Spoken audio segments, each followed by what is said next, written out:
Paris, le 1er septembre 1880. Bien cher ami, voici la douloureuse genèse d'Élégie, ma dernière composition musicale. En plus de mon activité d'organiste d'église et maître de chapelle à la Madeleine, mon quotidien se résume souvent à traverser tout Paris en fiacre pour donner des leçons particulières de piano. Une vie bien terne et laborieuse, éclairée de temps en temps par les salons mondains où j'ai l'occasion de faire entendre mes œuvres. Et là réside mon grand plaisir. Saint-Saëns, mon maître, mon ami, me permet d'accéder grâce à ses relations du monde musical aux soirées très prisées de la cantatrice Pauline Viardot, où l'on peut alors croiser Georges Sand, Louis Blanc et même Gustave Flaubert.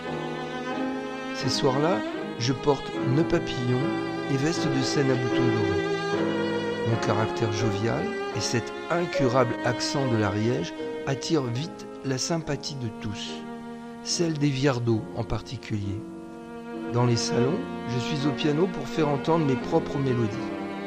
Autour de moi, mes amis ou mes hôtes se chargent de la partie chantée. Si ceux-ci n'ont pas les grandes voix des artistes de théâtre lyrique, le contexte intimiste leur permet des interprétations raffinées et nuancées, parfois même à mi-voix, mezzo voce. Dans le Paris d'aujourd'hui, c'est plutôt le théâtre lyrique qui est prisé par le public, et non la musique instrumentale.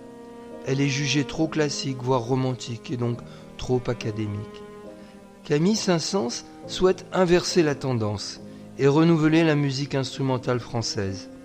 Il y a quelques années déjà, il a créé la Société nationale de musique, aussitôt rejoint par de nombreux fidèles, comme César Franck, Jules Massenet ou Henri Duparc. Et bien sûr moi-même, dont la première sonate pour violon et piano fut un vif succès. Chez les Viardot, il y a évidemment Pauline, cantatrice, célèbre mezzo-soprano, son mari Louis, critique et directeur du Théâtre des Italiens, et leurs enfants, Paul, violoniste, Louise, compositrice et écrivain, et puis deux autres filles, tout à la fois cantatrices, musiciennes et peintres, Claudie et bien sûr Marianne. Marianne encore, Marianne toujours, Marianne qui s'attendrit dès le premier mouvement d'une sonate. Lorsque j'entreprends au piano une ouverture lente, triste, tout en la regardant, son écoute expressive me touche, avec ravissement, malgré son regard timide. À 32 ans, voilà que la passion amoureuse me gagne.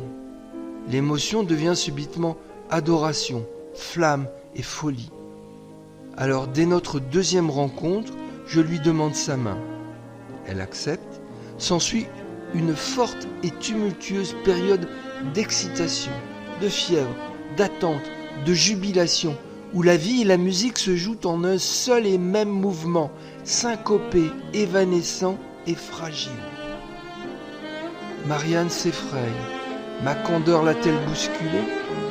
Elle hésite et finit par rompre son engagement, peu avant la date annoncée de notre mariage. Là, je sombre dans une longue et profonde agonie, tristesse, mélancolie.